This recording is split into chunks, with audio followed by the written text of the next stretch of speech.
For today's video, gagawa tayo ng sampayan. Sampayan to ng damit. Gamit ko nga pala dito is 1x1, 1.5 na tubular. Gumamit nga ako dito ng 1x2 na tubular para sa pinakapaa niya, para medyo bumigat. Ano ginamit ko pinakapaa niya.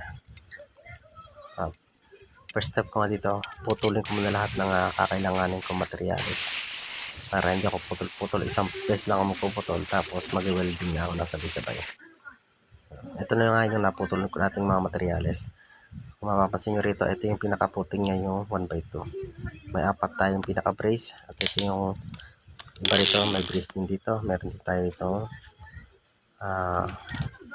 pinakasampay niya. Ito yung pinaka-brace niya. Meron siyang sukat na 9 inches. Brace niya to.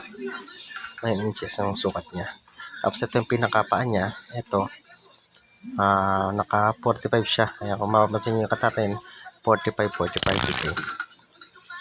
Ayan, may sukat naman siyang 70 cm. Ayan, 70 cm. Tapos bawat na baluktot niya, ang pinakatabas ko dyan is 12.3.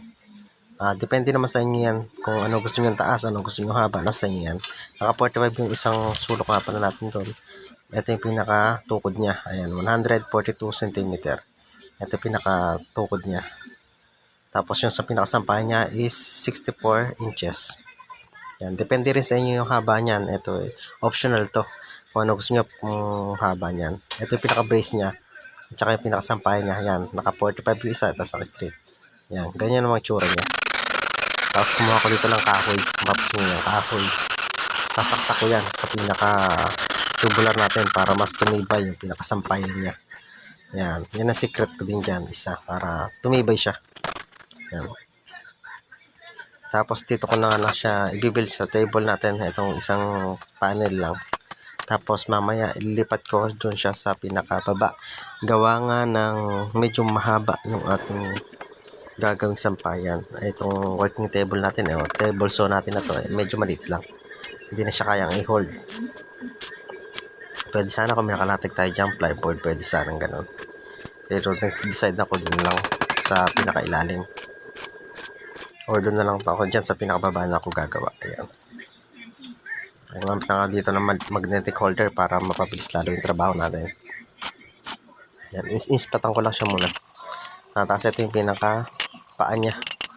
Ayan, 1x2 na tubular yung ginamit ko dito para gumandang tignan, at the same time mas mabigat siya, mas matibay siya. Mas mayroon kasi pagka medyo mabigat yung pinakapaa niya. Okay na okay yun.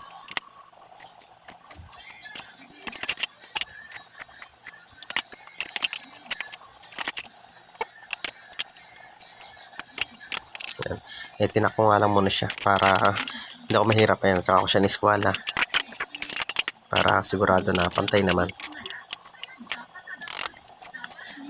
Kahit sa simpleng sampahan lang itong ginagawa ko na to, talaga namang pinag-uhusahin natin o ginagawa natin ng best natin para maging pulido naman yung ating pagkakagawa.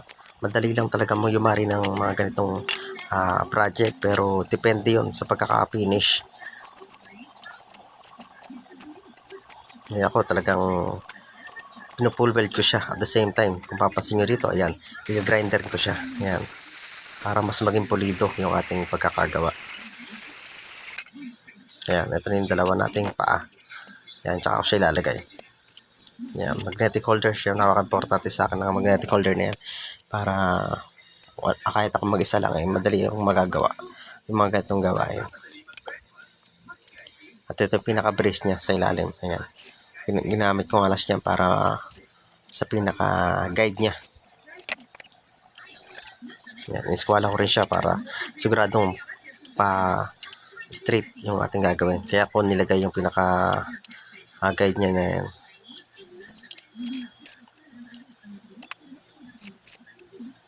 Yan, medyo mahirap kasi straight ng tubular, lalo pag ganyan nakapatayo, wala siyang brace. Mahirap yan kasi once na nag-welding tayo, gumagalaw kasi yan. Kaya medyo mahirap talagang kuhanin yung eskwalado talaga ng ating tubular na ganyan o bakal. Yan, naglalagay tayo ng mga brace.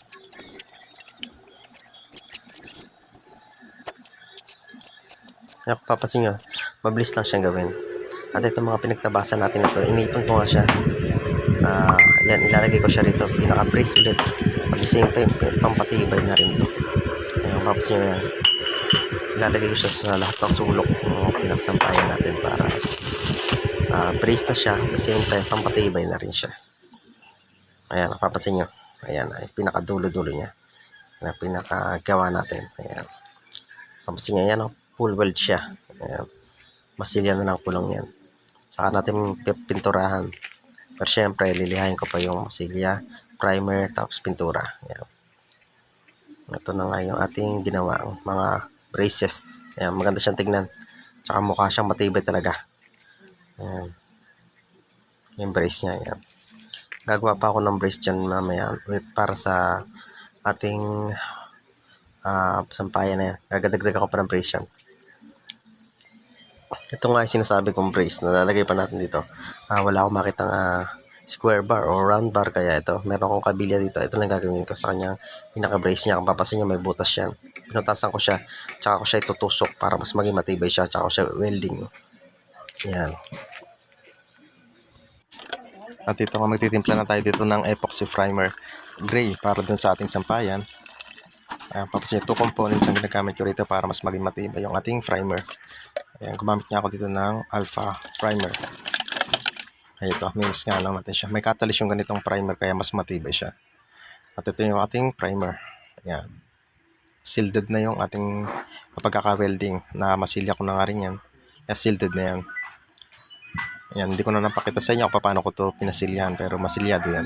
Sa part na to papakita ko.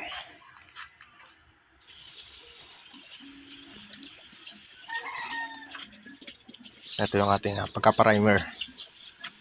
Yan, primer ko lahat yan para siguradong sealed. Para hindi kalawangin agad. Kaya epoxy primer ang ginamit ko rito. Mas maganda kasi ito, mas matibay kaysa sa mga single component lang na primer o yung metal primer lang. Ito ginagamit kong primer sa aking mga ginagawang mga cabinet, bakal man yan o kahit na plywood. Ito yung masilyado na siya. Ayan.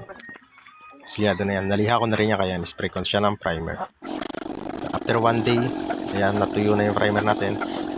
Pinulayan ko na nga siya ng kulay chocolate brown na pintura.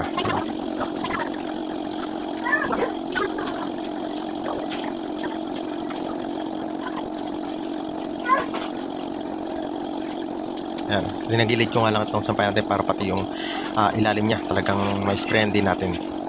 Para sure, pati yung butas ng pinakapaan na yan, in-sprayan ko din siya. Para kahit na mabasa siya ng ulan o ano, hindi siya basta-basta kakalawangin. Ayan. In-sprayan ko muna yung pinakailalim niya, kaya nakahiga siya kanina. Para sure tayo ma-spray lahat ng ilalim bago natin siya tayo. Sprayan ko lahat. Ayan natin simpleng sampayan.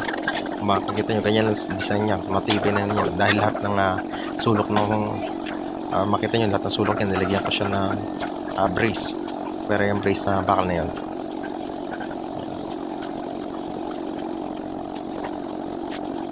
Ganun lang guys. Thanks for watching.